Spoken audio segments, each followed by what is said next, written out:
एक बार फिर आ गए हैं आपके फेवरेट सीरियल कुर्बान हुआ के ताजा अपडेट के साथ। सीरियल में चल रहा है जबरदस्त ट्विस्ट, जहां चाहत की जान पर आ गया है खतरा, तो वहीं गजाला भी बन रही है चाहत के लिए मुसीबत।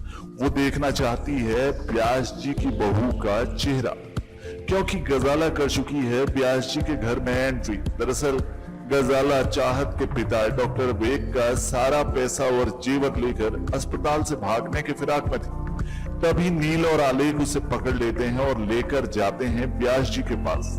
ब्यास जी से गजाला छुपाती है अपनी पहचान, लेकिन उसके पास गहने और पैसे देखकर नील को हैरानी होती है। गजाला बताती है कि डॉक्टर बेग अपने पैसे और गहने लेने आए थे, क्योंकि वो जल्द ही ये जगह छोड़कर बाहर जाने वाले हैं, और गजाला अपने आप को निर्दोष बताती है। ब्यास जी उन गहने और जेवर को नील को सौंप देते हैं। कहते हैं कि सरस्वती की बेटी कृपा के तुलादान के समय ये सब भी दान में दिया जाएगा। इधर चाहत भी आ गई है वापस अस्पताल से घर, और अब उसके कोरोना पेशेंट के इलाज करने का समय भी पूरा हो गया है, और अब चाहत रह सकती है घर वालों के साथ। इधर गजाला करती है एक और प्लानिंग कि वो नील के कमरे से सारे जेवरात और पैसे से भरा बैग लेकर भाग जाए। इसके लिए वो चुपचाप नील के कमरे में आती है, और जैसे ही वो बैग लेकर वहां से भागने को तैयार होती है, चाहत उसे देख लेती है और उसे रोकती है। गजाला के चेहरे पर घूंघट है, इस वजह से चाहत उसका चेहरा नहीं देख पाती, और वो भी चाहत को नहीं देख पाती।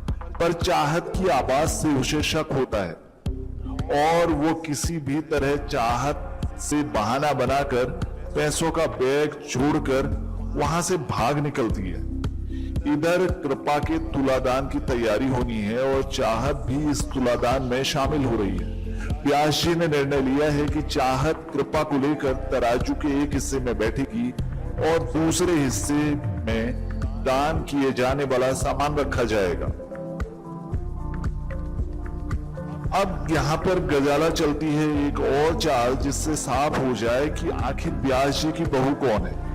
गजाला को पता है कि चाहत को अंडों से एलर्जी है, इसलिए वो दान किए जाने वाले अनाज के साथ अंडों की एक बोरी भी रख देती है, जिससे साफ हो जाए दूध का दूध और पानी का पानी। तो वहीं चाहत को एलर्जी होने लगती है, पर वो अपने चेहरे से घूंघट नहीं हटाती और तराजू में बैठ जाती है।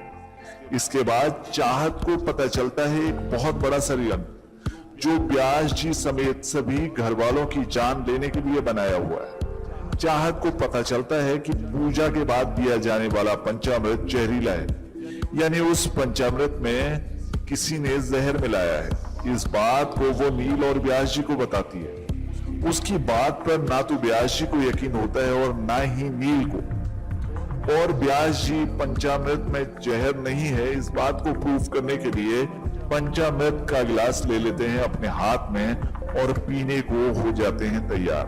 तभी ऐन वक्त पर चाहत ब्यास जी के हाथों से गिलास छीन लेती है और उसे खुद पी जाती है, और कहती है, ब्यास जी अब जो भी होगा मुझे होगा, मैं आपको कुछ नहीं होने दूंगी।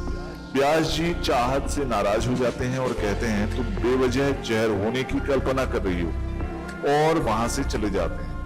चाहत नील से कहती है कि उसकी बातों पर यकीन करे, पर नील को भी उसकी बात पर विश्वास नहीं होता, और वो चाहत को समझाने लगता है।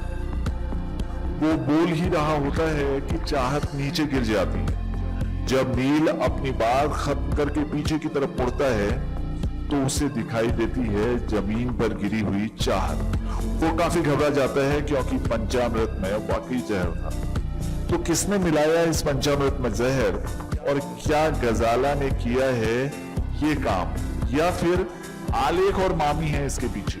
अब कैसे बच पाएगी चाहत की जान? इन सारे सवालों के जवाब जानने के लिए आपको देखना होगा सीरियल कुर्बान हुआ का अपकमिंग एपिसोड।